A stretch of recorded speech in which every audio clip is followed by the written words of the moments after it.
कंपनीमध्ये काम करणाऱ्या कामगारांची अवस्था आता अत्यंत वाईट झालेली आहे. म्हणजे कंपन्या अत्यंत बेजबाबदारपणे वागतायत, कामगारांवर अन्याय करतायत, कामगारांना पुरेसा पगार देत नाही, मनमानी पद्धतीने कंपनीचं व्यवस्थापन ही कंपनी चालवते. आणि तरीही स्थानिक राजकारणी असतील, कामगार नेते असतील किंवा ज्या सामाजिक संघटना असतील त्या कामगारांकडे कुणीही लक्ष देत नाही. आणि त्याच्यामुळे आता वाडा तालुक्यातील जे कामगार आहेत ते अक्षरशः उद्ध्वस्त होण्याच्या मार्गावर आहेत. आता ह्या कामगारांना प्रत्येक कंपनीमध्ये जी वागणूक दिली जाते ती जर बघितली तर मोठ्या प्रमाणावर अन्यायाच्या गाथा ह्या बाहेर येतील. त्याच्यामध्ये सर्वात अग्रेसर जी कंपनी आहे ती म्हणजे कोका कोला. 2 महिने 4 महिन्यातून कुठला ना कुठला वाद या कंपनीच्या बाहेर येतो. कामगार संघटना आंदोलन करतात आणि पुन्हा तो वाद शमतो. पुन्हा 2-4 महिन्याने तोच प्रकार होतो. म्हणजे कंपनीचे व्यवस्थापन जे आहे ते प्रत्येक वेळी आश्वासन देते, आश्वासन तेही लेखी. अगदी सगळ्या राजकारण्यांना हाताशी धरून, म्हणजे आता प्रत्येक कंपनीचं काय चाललंय की स्थानिक राजकारणी हाताशी धरायचे, ग्रामपंचायत हाताशी धरायची. 1-2 पाळीव कुत्री असतात, तर कंपनीने पाळलेली जी कुत्री असतात ही कुत्री कामगारांवर सतत फुंकत असतात. ते आपल्या स्थानिक कामगारांची पिळवणूक करून त्यांच्या टाळूवरचं लोणी खाण्याचं पाप ही मंडळी करत असते आणि हेही कंपनीच्या साथीला येते. आणि त्याच्यामुळं कामगारांनी दात कोणाकडे मागायचे हा मोठा प्रश्न आहे. कोका कोला सारखी कंपनी, इथे मोठ्या मोठ्या राजकीय पक्षांच्या आणि मोठ्या मोठ्या नेत्यांच्या युनियन होत्या, आताही आहेत, मात्र आतापर्यंत कामगारांना न्याय मिळत नाहीये. आता तर एक निवेदन माझ्या हातामध्ये आहे. महाराष्ट्र समर्थ कामगार संघटना ही संघटना सूक्ष्म लघु मध्यम उद्योग मंत्री, जे केंद्रीय मंत्री आता झालेत, नारायण राणे, त्यांची संघटना आहे. त्याचे अध्यक्ष आहेत नितेश राणे, त्यांचे चिरंजीव हे त्यांचे अध्यक्ष या संघटनेचे. आता या संघटनेचे जे उपाध्यक्ष आहेत महाराष्ट्र प्रदेशचे, जितेश सुरेश पाटील यांनी एक पत्र दिलंय आणि या पत्रामध्ये त्यांनी चक्क आता आमरण उपोषणाचा इशारा दिलाय. कंपनीमध्ये अनेक आंदोलनं झाली, अनेक वेळा न्याय मागण्याचा प्रयत्न केला, मात्र आतापर्यंत न्याय मिळालेला नाही. आणि म्हणून अमरण उपोषणाचं जे हत्यार आहे ते उपोषणात आलेलं आहे. आणि मंगळवार दिनांक 27 जुलै 2021 रोजी कंपनीतील कामगार हे कंपनीच्या गेटवर कंपनी व्यवस्थापन आणि ठेकेदार यांच्या मनमानी कारभाराबाबत उपोषण करणार आहेत. आता अशी उपोषणं बरीच झाली, आंदोलनं बरीच झाली. खरं तर हा लुटूपुटीचा खेळ चाललाय की काय आता असं वाटायला लागले. मात्र या आंदोलनाने जर निर्णायक लढाई जर महाराष्ट्र समर्थक कामगार संघटने जर लढली नाही तर तेही संशयाच्या भोवऱ्यात सापडतील. कारण कंपनीने आतापर्यंत सगळेच नेते, जे राजकारणी असतील, समाजकारणी असतील, हे खिचात ठेवलेले आहेत. कामगार नेतेही अनेक विकलेले आम्ही बघितलेत. आणि म्हणून जितेश पाटील यांच्याकडे सगळ्यांचं लक्ष लागलंय. आता कामगारांना न्याय मिळतो का जितेश पाटीलला न्याय मिळतो हे बघणं आता औत्सुक्याला ठरेल. मात्र जितेश पाटीलनी जे आता निवेदन दिलंय ते खूप चांगल्या प्रकारे कंपनीचे डोळे उघडणार आहे. आता जितेश पाटील काय म्हणतात ते बघा. कोका कोला कंपनीचे 300 कंत्राटी कामगार आमच्या महाराष्ट्र समर्थ कामगार संघटनेच्या युनियनचे सभासद आहेत. म्हणजे जितेश पाटीलकडे आता कंपनीतले 300 कामगार आहेत. हेच कामगार आधी वेगवेगळ्या संघटनेत होते. प्रत्येकाने या कामगारांच्या टाळूवरचं लोणी खाल्लंय, त्यांना फसवलंय आणि त्यामुळं जिकडनं न्याय मिळेल त्यांच्याकडे हे कामगार जातात. आता त्यांची अपेक्षा ही थेट केंद्रीय मंत्री नारायण राणे यांच्याकडून आहे. आता राणे तरी यांना न्याय देतात का हे आपल्याला पाहावं लागेल. पुढे ते म्हणतायत, कुडूस ग्रामपंचायत हद्दीत ही कंपनी सुरू असून तो मनमानी कारभार करत आहे. आता मनमानी कारभार करत आहे हे सगळ्यांनाच माहिती आहे.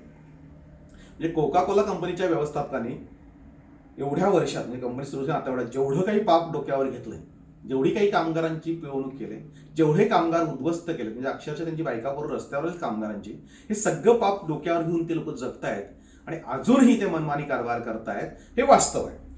आता त्याचं पुढे असं आहे, स्थानिक प्रशासन आणि प्रशासकीय अधिकारी यांना कंपनी व्यवस्थापन व कंत्राटदार हे जुमानत नाही. म्हणजे स्थानिक जे प्रशासन असेल वाडा तालुक्यातलं त्यांना ही कंपनी जुमानत नाही, हेही खरं आहे. हुकुमशाही पद्धतीने त्यांचं कामकाज सुरू आहे. म्हणजे आपल्याला कोण रोखू शकतं? पैसे फेकले की सगळे विकत मिळतात, ही जी कंपनीची भूमिका आहे. आणि त्याच्यामुळं त्यांना माज मस्ती सगळी चढलेली आहे.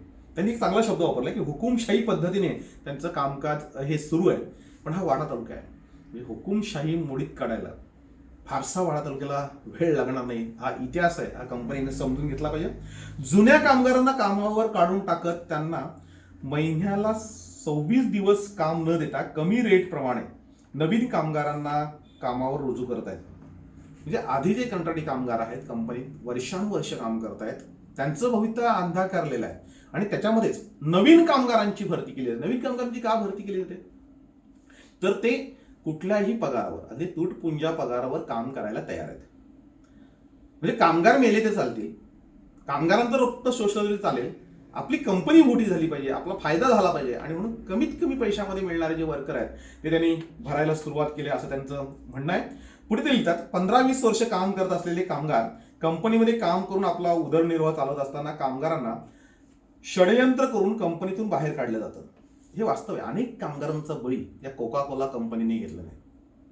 हे 10-15 वर्ष काम करायचं आणि त्याच्यानंतर रस्त्यावर यायचं, ती जी परिस्थिती असते ती परिस्थिती कंपनीचे जे आता ही व्यवस्थापक मंडळी त्यांनी एकदा तरी अनुभवायला पाहिजे की लोकांची, कामगारांची बायकापोर रस्त्यावर आणून त्यांना उद्ध्वस्त करून तुम्हाला काय मिळणार आहे. मी तुमची घरं भरतील, मग ते क्षणिक सुख असेल, तुम्हाला त्याच्यापेक्षा वाईट पद्धतीने न्याय मिळेल. कारण देवाच्या काठीला आवाज नसतो. मग तुझी जेव्हा पडते त्यावेळेस तुमच्या लक्षात येईल की आपण ज्यांचे ज्यांचे संसार उद्ध्वस्त केलेत त्यांचं पाप हे आपल्याला लागले.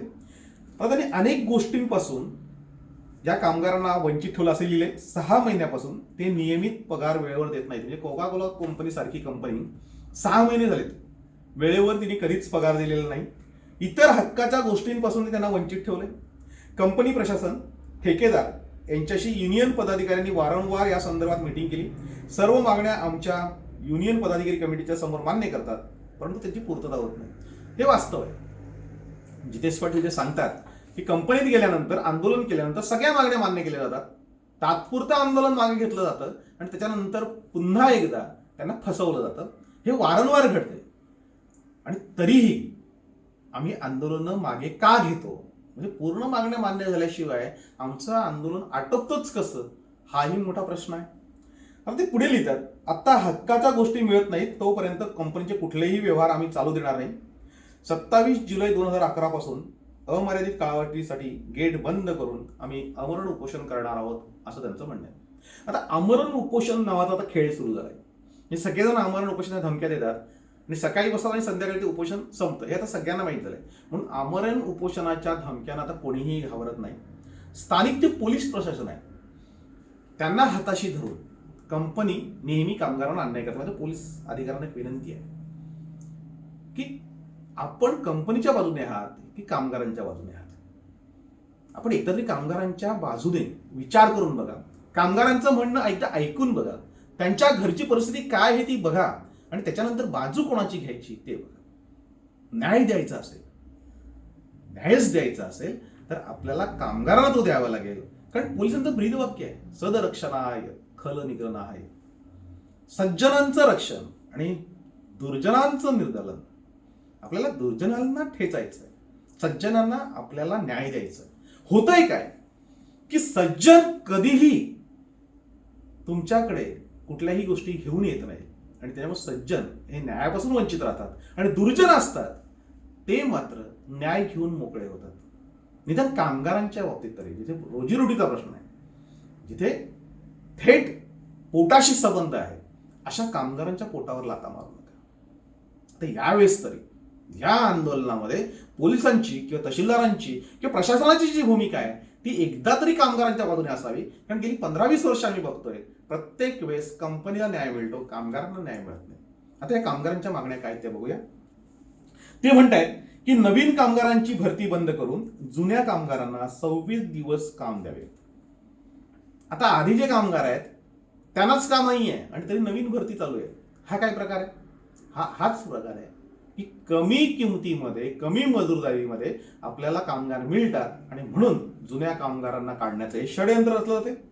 ठेकेदारांनी पीएफ भरलेला नाही, त्यामुळे ठेकेदारांचे ठेके तात्काळ रद्द करावेत आणि त्यांच्यावर फौजदारी कारवाई करावी व पीएफ तात्काळ भरावं. हे जे ठेकेदार आहेत ना, ह्या ठेकेदारांनी खरं तर आपली घरं ह्या कामगारांच्या घामावर भरलीत आणि तरीही जर ते पीएफ बुडवत असतील आणि तरी कामगारांनी काय बोलायचं नसेल, युनियनने आंदोलन करायचं नसेल, तर मग नेमकं काय करायचं?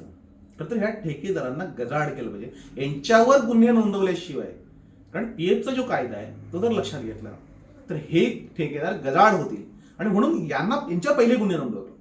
कंपनीला सहकार्य करणारे जे ठेकेदार आहेत, या ठेकेदारांवर जेव्हा पहिले गुन्हे दाखल होतील, जेव्हा त्यांना गजाआड केलं जाईल आणि जेव्हा त्यांच्या संपत्तीची चौकशी होईल, त्यावेळेस कामगारांना खरा न्याय मिळेल. म्हणून जितेश पाटील ही तरी मागणी आणून करावी की ठेकेदारांना पहिला गुन्हा दाखल करा, कारण गुन्हा घडलेला आहे.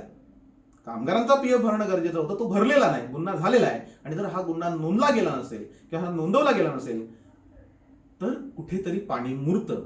आणि म्हणून तू मारल्यासारखं कर, मी रडल्यासारखं करतो असं न करता आता ह्या ठेकेदारांवर थेट गुन्ह्यांची नोंद झाली पाहिजे. आता तीही मागणी केली, आता बघूया त्यांच्यावर गुन्हे नोंदले जातात का. तिसरी मागणी आहे, महेंद्र गायकर व वसंत पाटील या 2 कामगारांना कंपनीत 1 महिन्यानंतर कामावर घ्यायचे ठरले होते. त्यांना कामावर घेतलेले नाही आणि ठरलेल्या 4 महिन्याचाही पगार दिलेला नाही. आता महेंद्र गायकर आणि वसंत पाटील या दोघांनी ह्या कामगारांचं नेतृत्व केलं होतं आणि नेतृत्व केलं म्हणून त्यांना कंपनीतून काढून टाकलं. म्हणजे कोणीही नेतृत्व करायचं नाही, कामगारांच्या ज्या समस्या आहेत त्यांना वाचा फोडायची नाही, आणि फोडली तर कंपनी त्यांच्यावर कारवाई करेल, कंपनी त्यांना काढून टाकेल, मग दुसरं नेतृत्व पुढे येणार नाही. हे जे कंपनीचं षडयंत्र आहे ते हाणून पाडलं पाहिजे. आणि म्हणून या 2 कामगारांना तात्काळ कामावर घेणं गरजेचं आहे. आणि हे चुकीच्या पद्धतीने चाललंय. जे कामगारांच्या समस्यांना वाचा फोडतील, जे कामगारांना न्याय देण्याचा प्रयत्न करतील, त्याचा आवाज दाबण्याचा हा जो प्रयत्न आहे तो अत्यंत घाणेरडा आहे. आणि म्हणून ह्या प्रश्नावर सगळ्या राजकीय नेत्यांनी, खरं तर वाडा तालुक्यातल्या सगळ्या सामान्य जनते, कारण राजकीय नेत्यांवर आता विश्वास ठेवण्यामध्ये काही मजा राहिलेली नाही, सगळ्या सामान्य जनतेने ह्या न्यायासाठी आता कंपनीच्या गेटवर जमलं पाहिजे. चौथी मागणी आहे, मॉन्स्टर प्रकरणी 19 कामगारांना दादागिरी करून चुकीच्या पद्धतीने कामावरून काढले, त्यांना बाहेर ठेवलेल्या महिन्यांचा पगार द्यावा आणि तात्काळ कामावर घ्यावे. हे कंपनीचा नेहमीचा खेळ आहे. जोपोले त्यांना वेगवेगळे कायदे, वेगवेगळे नियम दाखवून कंपनीच्या बाहेर काढलं जातं. आता या कामगारांना घेतल्याशिवाय तरी तुमचं आमरण उपोषण उठवू नका, नाहीतर हा प्रत्येक वेळेस आश्वासन दिलं जाईल आणि प्रत्येक वेळेस त्यांना 1 महिन्यानंतर कामावर येतो म्हणून सांगितलं होतं, त्यांना घेतलं गेलेलं नाहीये. आता या कामगारांना काढून टाकलं जातंय, नवीन कामगार भरती केली जाते. हे सगळे प्रकार चालू असताना जर कंपनी जर आश्वासन देत असेल ते पाळत नसेल तर कंपनी व्यवस्थापनावर कारवाई झाली पाहिजे आणि त्याशिवाय आंदोलन मागे घेतलं नाही पाहिजे, अशी भूमिका आता युनियनने ठेवली पाहिजे. त्यांची 5वी मागणी आहे, व्ही ग्रुपच्या कामगारांना त्वरित काम देऊन 5 महिन्यांचा पगार द्यावा. आता ह्या 5 मागण्या ज्या आहेत, या 5 मागण्या मान्य होईपर्यंत आम्ही आमरण उपोषण करू, असा इशारा तर जितेश सुरेश पाटील यांनी दिलेला आहे. आणि या निवेदनावर शशिकांत पाटील, प्रमोद जाधव, राजू कांबळी, उमेश पाटील, संतोष डोळे, महेंद्र जाधव, विनोद पाटील या सगळ्यांच्या या निवेदनावर सह्या आहेत. म्हणजे कोको कोला कंपनीच्या संचालक मंडळाला विनंती की एकदा तुमच्या कंपनीत काय चालतं ते बघा. इथलं जे व्यवस्थापन आहे, हे व्यवस्थापन कामगारांवर कसं अन्याय करतंय, कशा पद्धतीने स्वतःच प्रॉब्लेम क्रिएट करून स्वतःच ते मिटवायच्या नादामध्ये कशी स्वतःची घरं भरतंय, हे खूप आधीपासून चालत आलंय आणि सुरुवातीपासून हे चालत आलंय. आणि त्याच्यानंतर त्या लक्षात येतं की प्रॉब्लेम आपण क्रिएट करायचा आणि तोच प्रॉब्लेम आपण सोडवण्याच्या नावाखाली पैसे खायचे आणि कंपनीची फसवणूक करायची. म्हणजे कंपनीमध्ये घाम गाळणारे जे आहेत, जे कामगार आहेत सामान्य, त्यांच्यावर अन्याय होतोय आणि जे कंपनीला चुकीच्या पद्धतीने खड्ड्यात घालतायत त्यांचा मात्र उदो होतोय. या संचालकांनी एकदा यांची झाडाझडती घ्यावी आणि आपल्या कंपनीमध्ये नेमके काय गैरव्यवहार चालू आहेत, नेमकं काय चाललंय हे एकदा तरी तपासून पाहावं आणि कामगारांना न्याय द्यावा.